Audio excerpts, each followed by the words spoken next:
लखनऊ में भारत रत्न स्वर्गीय अटल बिहारी वाजपेयी की जन्म जयंती के अवसर पर 14 दिसंबर को पंडित अटल बिहारी वाजपेयी फाउंडेशन को लेकर बैठक हुई। अटल जी की जयंती समारोह पर प्रत्येक वर्ष धूमधाम से मनाते हैं। 100वीं जयंती होगी। इस बार कार्यक्रम बड़े स्तर पर बनेंगे। जनेश्वर मिश्रा पार्क में 23, 24, 25 दिसंबर को होगा कार्यक्रम। कवि कुमार विश्वास देंगे प्रस्तुति। अटल के राम पर आधारित होगा कार्यक्रम। कलाकार सांस्कृतिक कार्यक्रम में होगा। टीम नागपुर जाएगी। साबरमती फिल्म पर कहा कि देश के सामने सच आने नहीं दिया गया, उनका बलिदान हमेशा याद रहेगा। यह पूरी बात प्रेस कॉन्फ्रेंस करते हुए डिप्टी सीएम ब्रजेश पाठक ने कही। इकबाल अहमद, लखनऊ, समाचार 24 के लिए यादगार क्षण हम सबके बीच में आया है। रानी अहिल्याबाई होलकर जी की 300वीं जयंती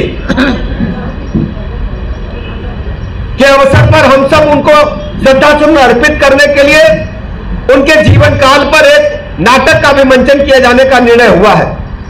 और वो नाटक जैसे ही कुमार विश्वास जी का कार्यक्रम पूरा होगा, उसी मंच पर नागपुर महाराष्ट्र से आकर के टीम करेगी। आदरणीय हरतालकर जी के मार्गदर्शन में वो कार्यक्रम होगा और पूरी की पूरी टीम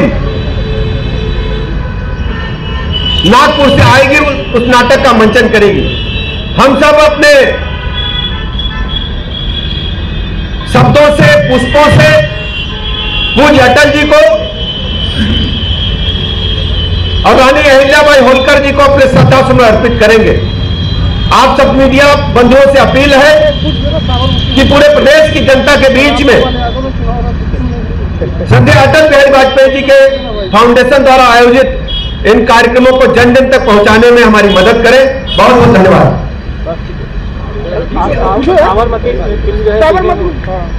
साबरमती फिल्म देखने गए थे सर, आप क्या कहना चाहते हैं? देखिए, साबरमती फिल्म को देखने के बाद महसूस हुआ कि जब से गोधरा के सच को देश की जनता के समझ से आने नहीं दिया गया था।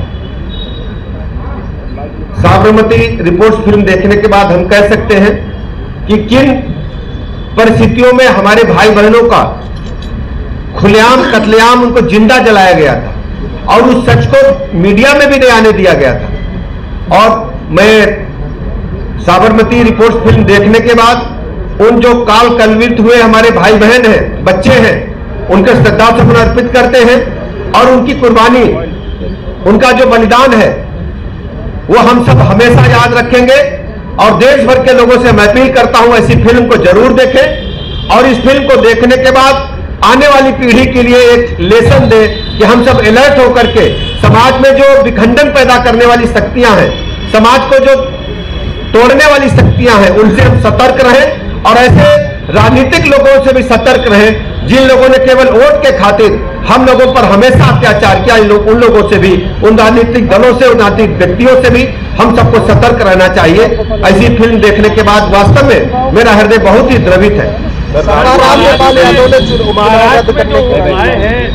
एग्जिट पोल उसको लेकर क्या कहेंगे? और उत्तर प्रदेश में, महाराष्ट्र, झारखंड और उत्तर प्रदेश के बाई इलेक्शन में भारतीय जनता पार्टी प्रचंड बहुमत के साथ आ रही है। एग्जिट पोल देखने के बाद आप कह सकते हैं।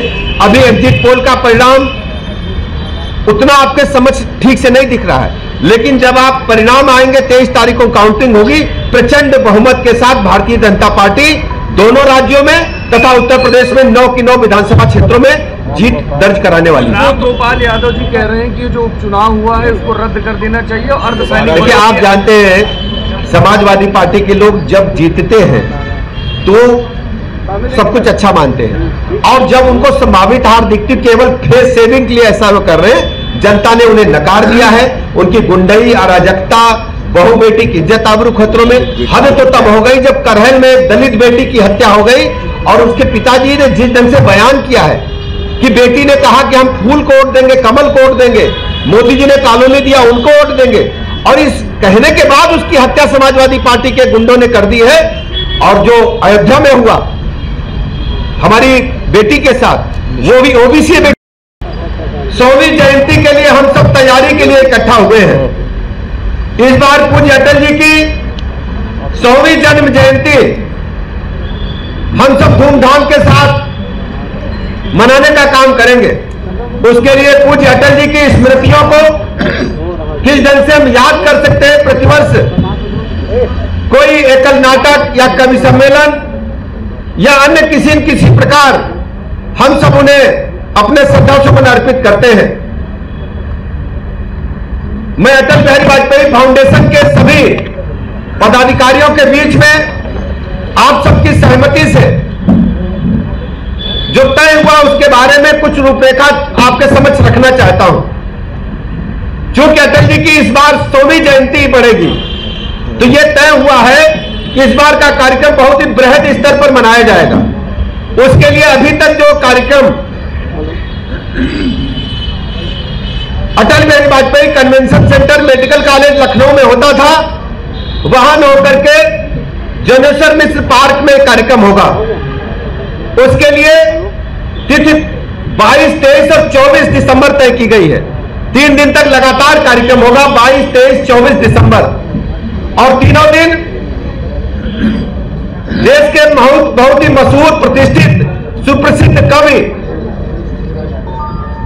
आदरणीय कुमार विश्वास जी ने अपनी सहमति प्रदान की है। कुमार विश्वास जी हर जयंती समारोह में अपने कविताओं के माध्यम से अटल जी को श्रद्धा के सुमन अर्पित करते हैं, लेकिन इस बार जो उनका कार्यक्रम होगा वो बहुत ही अद्भुत होगा। अटल जी भगवान राम के बारे में क्या सोचते थे, क्या कहते थे, तो अटल के राम करके एक जो सब्जेक्ट है उस पर कार्यक्रम तय होगा। 3 दिन कार्यक्रम चलेगा, अटल के राम, और कुमार विश्वास जी उसमें 3 दिन लगातार